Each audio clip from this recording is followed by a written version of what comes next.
Aloha, gang. How's all my moneymakers out there? This is Indar Lange coming at you guys, and I'm here to talk to you guys about money. So all your money-making needs and all the fun things about life in general. So I just want to introduce myself and kind of give a little rundown. And on our first episode, I want to tell you guys how I got started and how you could get started too in this whole business of real estate, making money, and just growing your own wealth in general. The best part of this whole business is making money, obviously. I mean, let's be honest here. We do things in life to either what we love doing. I love paddling. I paddle from Molokai to Oahu. I've done it 39 times, but I don't make money at that. So I can't do the things that I love to paddle necessarily to make money. So I gotta find money elsewhere. So you find something that you love doing, you kind of love doing, maybe you love doing, I don't know, or you grow to love doing it. But it's pretty cool to become successful and to make a lot of money in life so you can do the things that you love doing. And that's what it all comes down to, dude. So I want to be really a light for you guys, for all the Hawaii people in general. When I first started in this business, there was no one flipping houses like we did. There was no one scaling this business. So I want to be that light for you guys to show you how to do it, what I did, and how to scale, how to grow, and anything I can do to help you guys. Really want to be able to give back to my land, my community, the rest of the world, and share my experience and strength and hope for you guys. So let's get at it. Just before we get started, I'd love it if you guys could subscribe below, and that way we can reach more people and just help people make their money work for them in any different way we can. Thank you guys, and let's get started in today's content. So how did I get started? How did this all happen? How did this all come about? And who am I?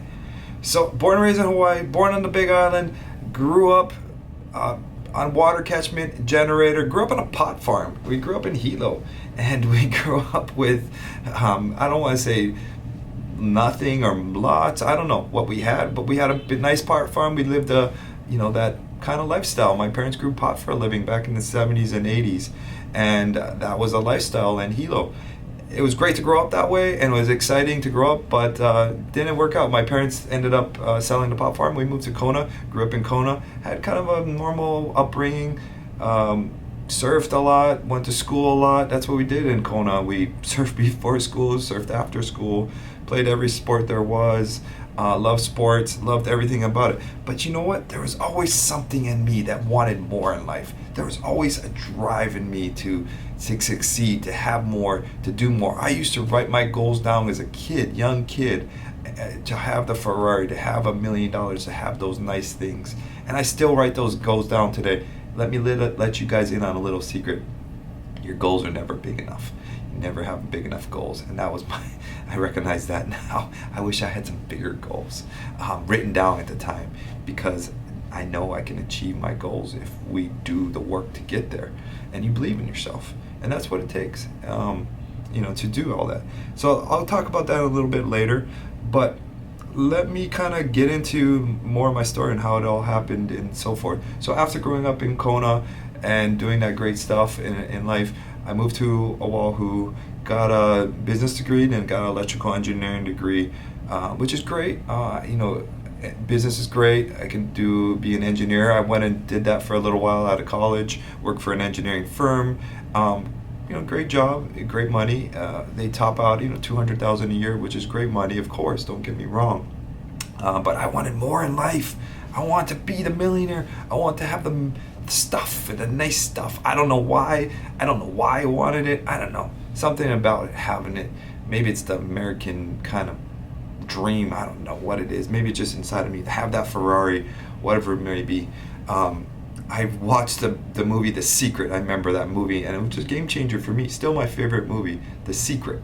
It talks about visualizing the things you want to have, feeling it, seeing it, believing it, putting those positive thoughts into you, doing a vision board. And I had in front of my bed for years a dollar bill. I wrote $1 million on it, that dream house, the beautiful family, and all those nice things. The Ferrari. I really wanted a Ferrari, and I believe in all of that, and I've seen myself doing it, and I really am a big believer in all of that, and manifesting it in your life. I'm super believer in all that. Used to meditate and all that kind of fun, corny stuff. My mom's a acupuncturist and a masseuse, so I grew up in that very naturopathic kind of lifestyle. So I love all of those kind of things. My dad is an entrepreneur, has mortgage companies. He's had all kind of business. Now he's had a construction company, which I went to work for years after college. So after college, got that engineering degree, went and worked for my dad's company, building maintenance and construction, and helped try and grow his company, which grew larger after I left. And I worked for him for years and learned a ton about construction, got my contractor's license with him, and learned about business skills, about running a company, about checking the books. Anyone who has a company out there definitely need to learn some accounting skills on how to read balance statements, profit and losses, and just managing your books. It's extremely important later on in life. Even if you have the best accountant, even if you have the best bookkeeper, you need to still be able to understand it. And it's extremely important today. And I used to get jumbled up with all that kind of stuff. So don't worry, guys, if you don't understand it. The more you do it, the more you learn, the more you understand all that kind of stuff. So later on, I was working for my dad, really wanted to have more in life, and I wasn't satisfied. Obviously, I didn't have what I wanted. And I always knew real estate was the next step in life for me. And I had some very successful friends, and I started paddling, and I was around guys at the Outrigger Canoe Club, and those guys either had real estate in their portfolio where they're at now, very successful millionaires, or they used real estate to get there. So I knew real estate had to be one of those, that avenue I had to have in life, no matter what I was doing. And then I think I watched one of those flipping shows, Than Merrill flipped his house, whatever it was. My wife drugged me to one of those events, and it really took off from there. I was kicking and screaming, I don't want to go to this event, I don't want to spend any money. It was a lot of money, and they're just going to sell me, and they sell me to the next event, and they did. And good thing they did. Good thing that they did do that, because I wouldn't be at where I am today. It all started in 2013. We bought our first house. And this is how to start the business, guys. Go to the bank. So what I did, go to the bank, get a loan for anything, whatever the bank will give you. And actually, I went to the bank probably a year before that and started working with the bank first to tell me what to do to get that loan. So anyone out there who wants to know how to get started in the success of life, best place to go is to the bank. The guys who got the money. Go get the money first. Go see what they'll give you. It's the American dream. That's one of the biggest things about America is the federal government helps us a ton. You can get an FHA loan and all these different types of loan programs out there for your first-time home buyers. So I went to the bank months before. The banker said, "Hey, we need this many months of stable income. We need to show this much." I just had a normal W-2 job. I didn't have anything else going on at the time. I was just working normal, hours. And we went and got that together. I did my taxes. I didn't have my taxes ready. Some simple stuff. And at the time, this is 2013, they gave me a 1% loan to get my first house. I only needed 1% down to buy my first house. And we bought a little condo. My wife at the time, she was my girlfriend at the time, totally supported me. She didn't go on the loan, but she just helped me out with, we split the mortgages. She helped me out with some of the payments, which made it a lot easier. We bought a, 500-600 square foot little box, a hole in the wall box. That's all the bank would give me. We live in Hawaii, in Honolulu, right downtown. You can't buy much. It was $240,000 they gave us, and we bought a small little box. But you know what? That was my box, and I owned that piece of little segment in the world, and that was such a cool feeling. That was really, I was 25 years old, I think, at the time, and that was such an amazing feeling to own something of your own. that was one of those checkmark kind of moments in life that really escalates a lot forward in life. That first time you buy a house, totally a game changer. We bought that little box, and I loved that thing, and I painted it. The kitchen was so small, I think I can lay across the floor. It was so small. I did the flooring in the kitchen. I DIY'd how to do everything. Did some little tiling in the backsplash, like peel and stick. I think we did somewhere, little accent fun little stuff, and really creative fun stuff. This was before accent walls and all these popular stuff were popular. I was already thinking about all of this stuff, and we did some fun stuff in this little apartment, 1-bedroom apartment, and my wife helped me pay the mortgage, and we paid it. But the cool part of that, I was paying a mortgage. That mortgage is paying what I own down.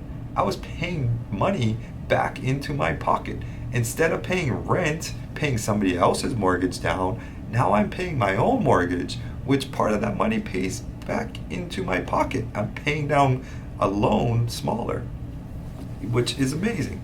So we bought this house, $240,000, 1% down. I think we had to bring $5,000 to the table. Next to nothing. Need a little work. It was a deal. We did get a good deal. I mean, pretty good deal. I don't know. At the time, I didn't know what I was doing. I just knew I needed to buy something, and we lived in it, and we enjoyed that little house. I made a little garden in the parking lot in the back, and we had some interesting neighbors, and that's where you start. You go to the bank and you figure out what the bank will give you. The bank mortgage guys will tell you exactly. Spend that hour, 2 hours it takes you on one Saturday morning. Go to the bank and find out. So anyone who wants to get started in this business, that's where you start. You go to the bank and you just see what the hell they're going to give you. I mean, you can't start unless you don't take the steps. And that is probably the biggest secret in this business, is the action taking of it all. Did you catch that? The action taking is the biggest trick. The action of doing. We come up with great ideas. I'll sit here and tell you guys step by step on how to flip a house, but if you don't take the action, it's worthless. And that's what just separates me from the guys there's guys way huger than me that I look up to, and they just take more action than I do. And that's all it is. It's the amount of action that it takes to do more. And that's what it is. I have a ton of great ideas. You have a ton of great ideas. But did you do anything with those ideas today? Did you let those ideas sit and sink? Or did you take action to get those ideas done? And I'm guilty of it too. I have a ton of great ideas and more stuff that I want to do and have done. But did I take that action? We're all the same human. We all eat and sleep and have the same amount of hours in the day. So what is the difference? And that is one of the biggest differences, the action taking of it all. Yes, there's more to it, the risk factor, the understanding, there's a lot of more to it, but it comes down to is he took more action than me. And it's fine. Some people do it and do way more there's always somebody bigger, you know what I mean? So we bought that little house, we lived in it, we painted it, we made it really nice and super cute. And it was fun. We lived in there for 2 years. So here's the next trick to share with you guys. Not trick, but house hack to share with you guys. Is when you live in your own house, your own place, for more than 2 years, you don't have to pay any capital gains when you sell it. So a single person, it's anything over $250,000. Yes, you do got to pay capital gains. $250,000 profit. And then it's a marriage. It's anything over $500. You have to pay taxes on. But we lived in there for 2 years. At 2 years and, a couple months, we were ready to move on. So we listed that thing. This is also about the time I was getting into flipping and started. We wholesaled a few things before that, but we just got our first big flip. And it was a combination of that flip, needed money.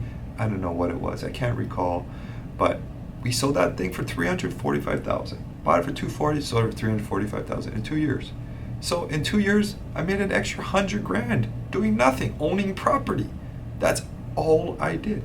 I paid my mortgage, and I paid my mortgage down. So mind you, I made more money in my pocket than that $100,000. I made more than that in my pocket because I paid my mortgage down, and I don't know what I made, but we made about 100 grand, whatever it may be. And we took that money now, and we could have bought another house, something bigger, and move up. But we took that money, started renting for another year. We got just a rental, something bigger, and we used that money to start flipping, because we were just getting into the flipping process, and we needed some gap funding basically to do our flips. And that time we had a pretty nice deal under contract, and I was scared. I was scared, guys. I was scared big time. I didn't know what to do. I didn't know. I signed up for a program, and that program was great, and it was a really great mentorship program, which really helped me with the basics of it all, and helped me to find deals and so forth. And but I was still scared. I won't cut a lie. We did wholesale a piece of land deal right before then. We got some land in Hilo that we acquired through Craigslist, through a a person. A guy lived in Mainland and wanted to sell his land off of Craigslist. It was 2 acres in HPP, Hawaiian Paradise Park, and we got that under contract for $25,000, and we put it back onto Craigslist for $35,000. And we marketed right, took better pictures, and just did better marketing on it. I also put it on Facebook. Facebook Marketplace wasn't available, I don't think, at the time. And I just started reaching out to people. Ended up reselling it off of Craigslist and made 10 grand doing a wholesale deal. So for anyone who is out there who doesn't know where to start, so the second best place to start, or kind of equally place to start, is, besides going to the bank and getting that free money, is to wholesale deals. Wholesaling is a great way. It's a great business way. These guys in the mainland are making a killing at it, and we are wholesaling nationwide as well. Not making a killing at it yet, but we're making some profits off of our deals. Nothing to brag about, of course, but it's pretty an easy, low risk kind of business, and I can get into that on a separate topic, but the simple process of wholesaling is you're just locking up a seller who wants to sell it. You get a contract to lock them up. So somebody agrees upon selling a house, a land, whatever it may be. You get a contract to buy that house, and then you put money into escrow, and that contract now is locked up because you have 30 days to purchase that property. You have an option to buy that property. Another cool thing about real estate is you have an option to buy that property, compared to stocks or anything else you buy. You buy it right then and there. There's no period. So we had an option to buy it. You have an option to buy that property. Then instead of you purchasing, you find somebody else that will purchase that contract from you. So they will see it's a good deal. You're marking up that contract. You say, hey, I'll sell you this deal for $10,000 more. I'll mark up that contract. So that's what we did. We had that piece of land. We did an assignment contract. So you assign the name of that contract, basically my name. I sign it to the next guy that purchased the contract. So make sure he's going to close on a deal, because you don't get paid unless he buys the house. So you make sure they purchase the property, and that's your assignment contract. You made that difference between the 2 contracts. You can get into it more. That difference is known to that end seller. That next person will be known to him with an assignment contract. If you ever want to not show that, then you can do what's called a double close. And a double close is 2 simultaneously escrows, but you do have to actually purchase that property with your money, and then he purchases it after. It can be done all in the same day. But then the harder part of that is you do have to purchase that property. You have to come up with that money to purchase that property. In option 1, with the just assignment contract, you don't have to come up with any money to purchase a property. So you don't need any money to purchase it, other than a earnest money deposit to lock up that deal into escrow. I know I'm getting to bigger terms here, and sorry guys, I do want to make a video on just the terms and lingos of real estate, because I was just thinking, I remember when I started, real estate it's a foreign language. It was to me, at least. I didn't understand. There's so many terms and lingos. There's so many acronyms people use. SF, single family residence. They use all these short little acronyms. I remember I still have to look up what does that little term mean. And now we're into multifamily. There's more little terms and all kinds of fun lingos to use. It's a whole new world, and people break things down into these little words. But don't worry about that. We'll get into that later. Just kind of follow along on the basis of the journey. So the journey is what it's all about. And the journey is the process of learning it all. See, when I signed up for that program for flipping, it was a great program, but there's nothing better that teaches you than doing. I watched all those videos they had online to training, and they're great videos, and they really helped me through the process of the way to start it all legitly. Starting, getting your business name, getting registering that company, figuring out your business name, we ordered business cards. I started an elevator pitch, so I know how to pitch myself to clients, to banks, to homeowners. So I had an elevator pitch involved. We also had all kinds of different marketing things. I went to Fiverr, Fiverr, check that out if you haven't, just to try fun little marketing things. I paid for a business plan from Fiverr. Somebody made me a business plan. I actually went on Fiverr and got like 100 different logos made, and I was able to just pick the one I liked best. Now in hindsight, I spent way too much time on all of that. I was so worried about all of that. Even the colors I was like worried about, and the name I was worried about. And FYI, I'm into 14 companies later, so don't worry about all of that, because you can just create a company pretty simply nowadays, and if you don't like one, you can change it. It's not as important as you may think it is, but everyone is going to be caught up on that. I know, it just happens. But you just go on Fiverr, you can get a lot of those things made, a lot of different logo choices if you don't like a logo. And you can even have a web page made. So a web page is important to make because it does give credibility to who you are, especially when you're starting out, to make sure that you're legit. Especially when you talk to a homeowner, they're gonna go, just look you up and look at your web page. So it's easy to make. You can go on a Fiverr and somebody can make one, or you can just do GoDaddy, and GoDaddy has some great templates to make web pages, and it'll literally just click, and fill in the blanks kind of thing. So don't focus too much on that. Just try and plow right through all of that, because the meat and the potatoes is later on, and it's the hardest part of the business, is finding the deal. Gurus don't talk about that, but I'll talk to you guys about all of that and how I find deals as well. But back to how I got started in all of it, and the scariness of it all. So we were just starting that wholesaling deal, and we were kind of in a rut, because we started getting process momentum, start understanding to write offers and start doing some marketing campaigns, and just start kind of putting our feelers out there. We started talking to realtors, putting offers in, and I remember we had a few offers turned down.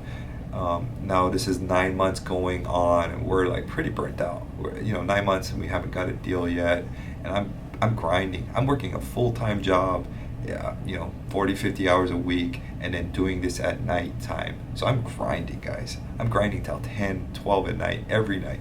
I work my job. Even at my job, I would sneak off on phone calls and, check emails, whatever. I would try to juggle both. You're trying to do a full-time job that takes commitment, time, energy, thought, and to trying to change your thought process into something else. Definitely a struggle. And I've been through that, so I know that you guys can do it. I was help running my dad's company, so I had a huge thought and process of trying to juggle and run it all and do both of it. And if I can do it, you guys can do it. And I would spend late nights, hours and hours looking at deals and talking, emailing agents and writing offers. And I remember we got one of our first deals locked up, and I was super, super excited. I was thrilled. And this deal was looking great, and everything was amazing about the deal. I fell in love with it, and got to 2 days from closing, literally 2 days about ready to close, and the deal fell through. I forget what reason it was, but the deal fell through, and I was so devastated. I was like, man, so devastated that just that excitement and joy kind of burst my bubble, honestly. It kind of was a big deflator in it all. And I think I had a mentor at the time that told me, man, you just learned a ton of process for free and it cost you nothing.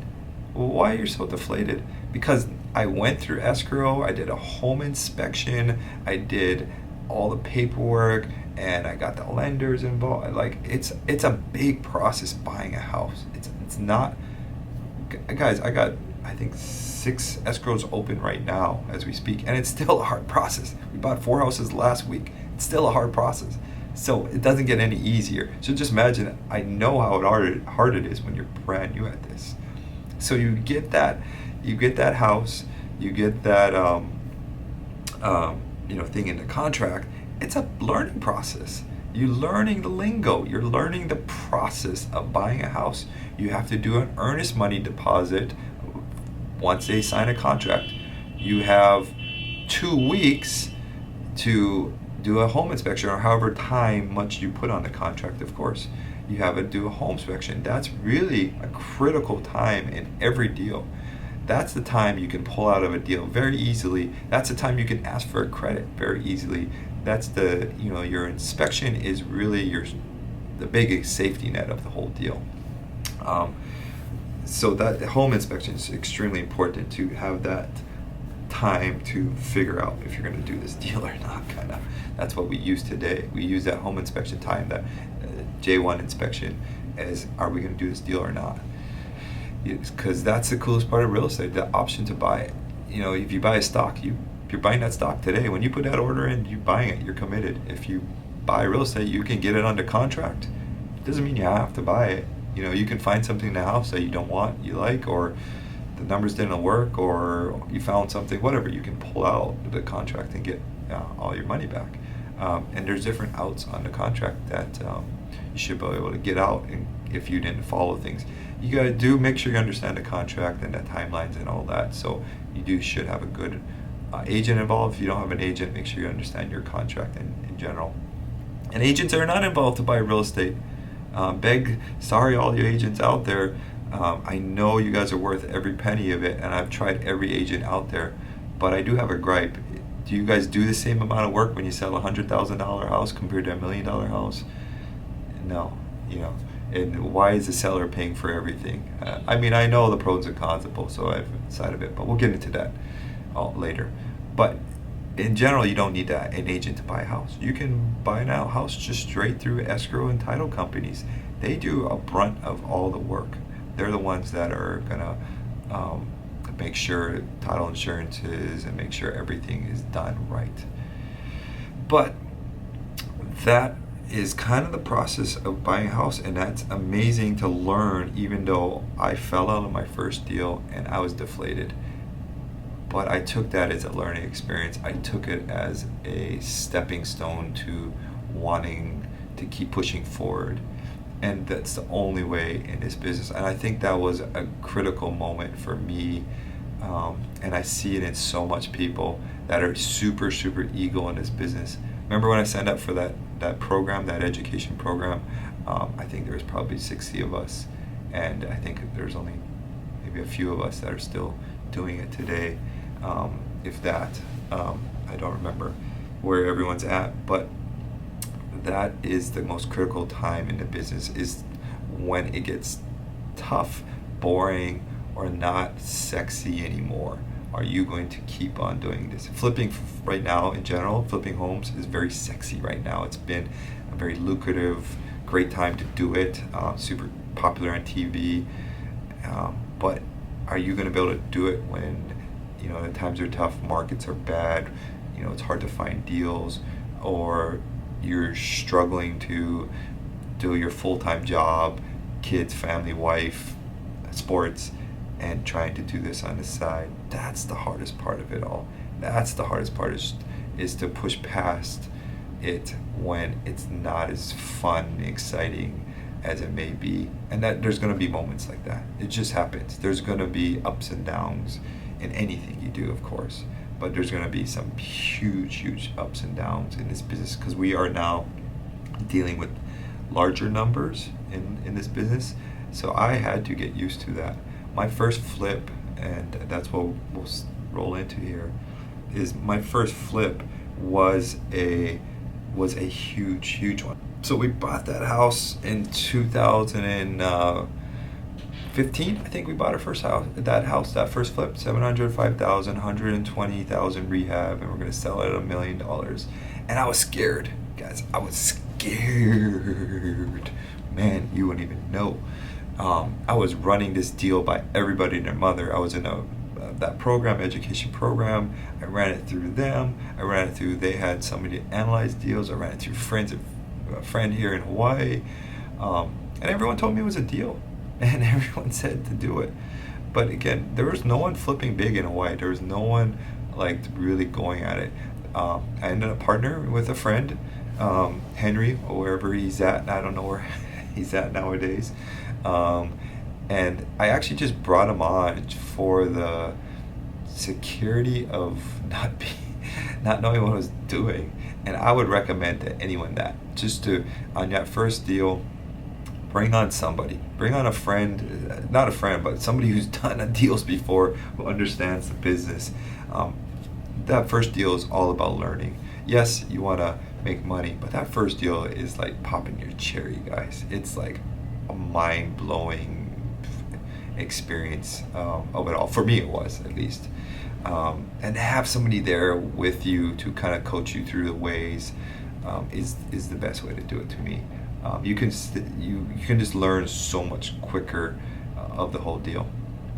And that deal itself was a stressful deal. We were buying this property at 705. Brought Henry in to help me do the whole deal. He was a lender at the time. He was going to help fund the deal with hard money lending. His hard money lending fell through last minute, and we were 2 weeks from closing, and we had to do our extension. And mind you, I have $15,000 of my own money in earnest money deposit, and I'm worried about them keeping that money. That's 15 grand, and that was a lot of money to me. Still is 15 grand. And we had that 15 grand in escrow, and I was going to lose it if I didn't close on that deal. Luckily, I was able to scramble and find another lender, hard money lender, that can fund most of that deal. The hard money lender funded about 80% of that deal. Now at this time, guys, hard money lending was not like a big thing like it is now. Hard money lenders would not lend to any newbie investors. You had to have experience to lend. We were back then at 12% and 2 points. That was like a good rate. That was like the norm back then. And I had to, of course, have Henry with me because he had experience. So that was the only way they lent to us back then. That's just how it was. And you just figure it out. And that's how we did. So 2 weeks to close. I was able to get a little more time from the seller. Luckily, found a new lender. And I used my own personal money as gap funding, I believe, on that deal. I don't think I had other investors on it. I can't recall. We bring in other investors to fund the rest of our deals, as well as our money as well as these deals. So hard money will fund most of the deal. Hard money is like a loan shark, like a very expensive money, but easier to do. They only care about the deal. They don't care about you as much. They want to make sure you have a decent credit score, of course, and they'll look you up a little bit. But they're going to do, there's recourse and non-recourse loans, and these loans, they're caring about the deal. So they're going to send out an appraiser, making sure that deal's a deal. They're going to look at the deal itself and look at your construction budget, look at the ARV, what this deal can sell for, and make sure it's a deal. And that's what they do. So the security really is on them because they're lending most of the money to purchase this house. So they're going to make sure. And then we fund the rest of the deal with our investors. We bring in investors. Here in Hawaii, we have to bring in a lot of investors for all amount of projects we do, because the gap funding, the difference that we need, is often very great. We had a deal, we needed like $600,000 just in the gap funding alone. It was like a $2.8 million deal that we just funded, actually. So yeah, we did that deal, and I did it with Henry. Henry actually had to leave. He moved, his family moved away, and I had to finish that deal on my own. And I still honored him, and of course kept him and paid him as our partnership was, even though it was like a handshake agreement. But that's how I roll. We had, just an agreement, and I'm out of my word. We did all right on the deal. I think we made $90,000 on it, of the deal, something like that. I had some project management fees. We had some overages and costs associated with all of that. My contractors at the very end left of the job. Well, I shouldn't say left. He started using drugs again, I guess, and I had to get rid of him, and I jumped in. Luckily, it was just towards the end of the job, and I'm skilled enough I can do a lot of that stuff myself. Put on the door handles and all the towel bars and just the easier stuff like that, touch up paint. So I was able to jump in. I was already part of the job getting material. I did the yard. So from then on, I was still part of a lot of my jobs where I would do odds and ends. My job then became later on is just going to Home Depot all the time. So any flippers know that lifestyle. Even contractors know that 5 times a day Home Depot run, man, it's exhausting. But we sold that house, and game changer, guys, game changer. And for me, it just opened my eyes up to how much more we can do and what we can do with this whole business of flipping. And we scaled hard after that. Next year, I think we do 2 or 3, next year after 4 or 5. And it's a slowly progression. It's not like an overnight success. This business of real estate is not an overnight success. So I know we all want to get rich quick. I know we want it all now, and I know we want it tomorrow. But the business of real estate is a life goal. It's a life process. And I think I understood that off the bat, that I needed it in my life. And that was why I continued to pursue it, because I knew it was a long-term goal. And it's not an overnight success by far. It's a very different type of business, of course. We get paid, that first flip, it took me 9 months, got paid 9 months later. Can you imagine trying to live and not, get paid until 9 months? Very different type of lifestyle. Realtors are familiar with this. They only get paid on the sales. But as investors, we're a lot longer, because we have to buy the house, fix it up, and sell it. And that could take 9 months, a year, 2 years. Some projects could take. So you have to get accustomed to that lifestyle. So get ready for that. That was a rude awakening. But we can talk in more on the next podcast about how the growth of it all, and to grow your own business, and how to scale this business. We've done now 120 flips, and we're at about 111 million in buys and sells. We bought and sold over $111 million. That's pretty cool, I think, to say. We're carrying 19 million in fix and flips going on right now. It's about 17 properties in Hawaii and another 6 in the nationwide, wholesaling nationwide. And we have 156 rental units. So we have some multifamilies, some single families, we have some Airbnbs, and one Toro, one car that we rent out. And I love it all. I love every avenue of real estate. I love every avenue of making money. And That's why I want to bring on to here all these different avenues. I'm not going to tell you being an agent is bad or wholesaling is bad. I want to tell you that they're all great. They're all great ways to make money. And why not try it all? Why not do it all? Why not make that money for you guys? And we're going to talk a lot about taxes and how to save and make and understanding that, because it was a foreign language to me. And I'm not a tax guru for sure, but I just know what works for me, and I know what works in my life. And that's what I want to share is my experiences of struggles and how I learned from those struggles, so you guys don't have to struggle. Because there is some big hurdles to learning and overcoming and to push past in any business that you're doing, especially this business of real estate. Also on our social media, if you guys haven't been, check out Indar Hawaii and all the platforms. Indar Hawaii on TikTok, on Instagram, Facebook, Twitter, everything's Indar Hawaii. So Indar Hawaii, INDAR Hawaii, HAWAII, and post questions and comments on there. We just had a great comment from Sam.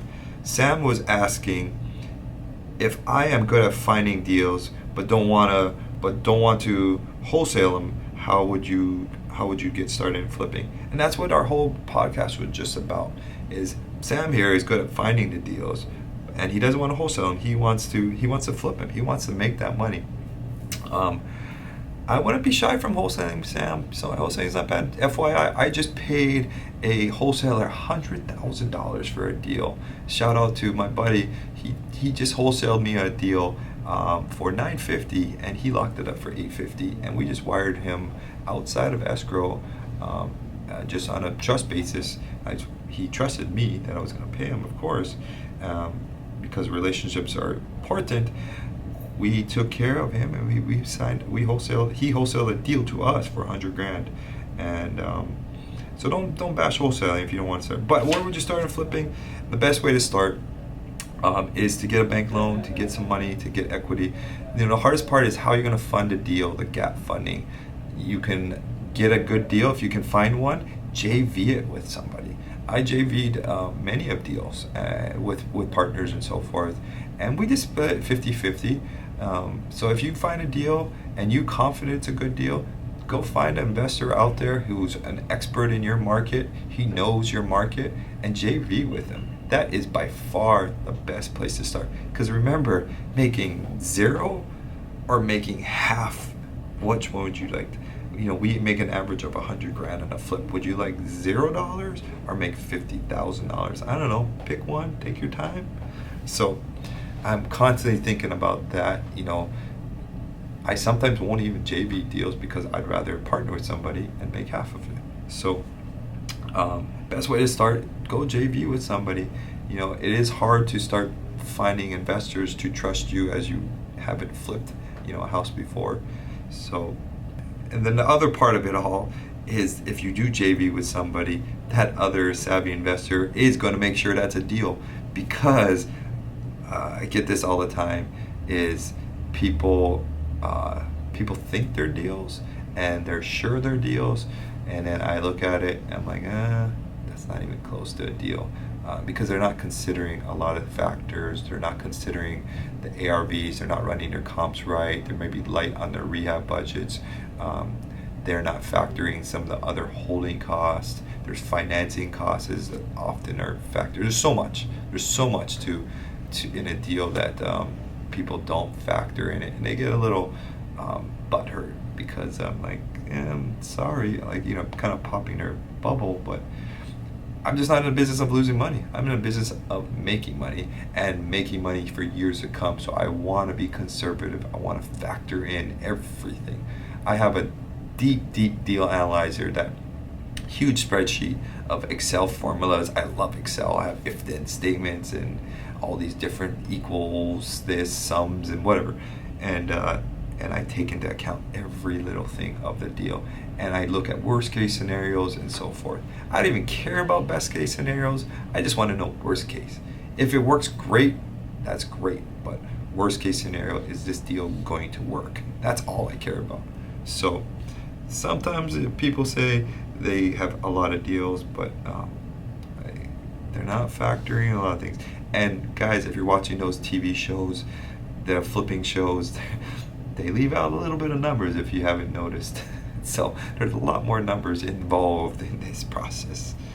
In segment 2, I want to talk about a deal highlight of the week. We have some deals coming up for you guys. We have in a portal, by the way, if you haven't been on a portal, it's indarhawaii.com. Check it out real quick. It's pretty cool to see. We have a really cool portal, and we have some deals up there. I think we just got funded on a ton of deals that we had up there. Thank you to all our investors out there.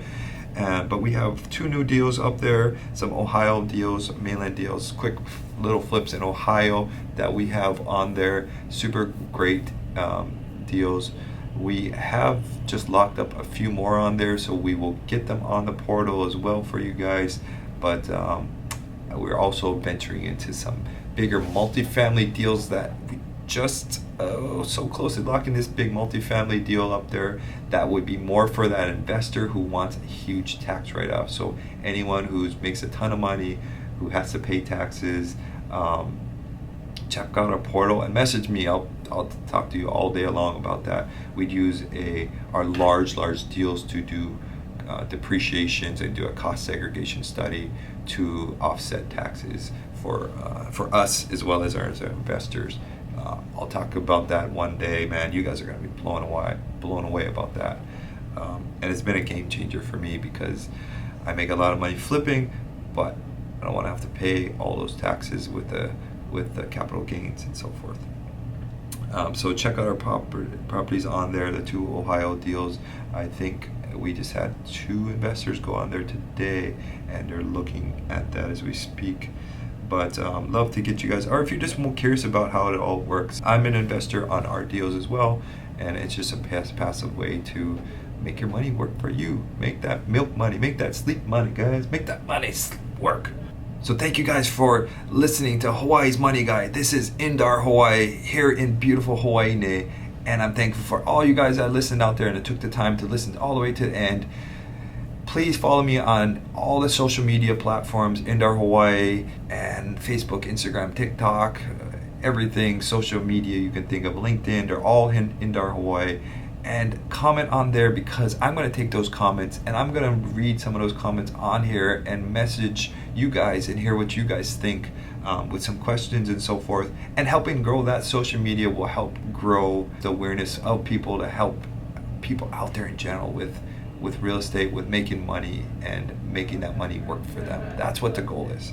So thank you guys so much, and you guys have a blessed day. Mahalo. Aloha.